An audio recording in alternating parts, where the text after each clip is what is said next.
Welcome to McPlum, simple solutions served daily. You begin by confirming prerequisites. Visual Studio 2022 with the data or NET workload and an available SQL Server instance.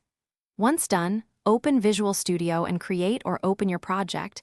Make sure the project type supports data access. Next, open Server Explorer and choose Connect to Database. Enter the server name, authentication method, and database. You do this now because configuring the connection early avoids refactoring later.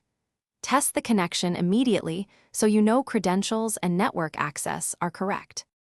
Once your server connection tests OK, configure the connection string in app settings, JSON or web. Config, include provider name, database, and a reasonable timeout. Make sure to use environment variables or user secrets for passwords because hard-coding secrets causes security risks. If you use Entity Framework Core, add the DB context registration in Startup or Program. CS if you use a do. Net, prepare your SQL connection and parameterized SQL command. You do this to wire framework services to the database and prevent run migrations or initialization scripts so your schema exists. Verify seed data if applicable. Start the app and exercise data flows, create, read, update, delete, while monitoring exceptions in the output and debug windows.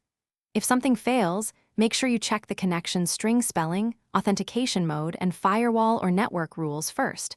Often the issue is a port or credential mismatch.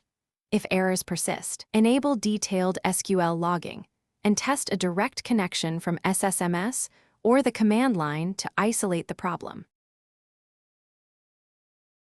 Thanks for watching. Stay juicy and subscribe.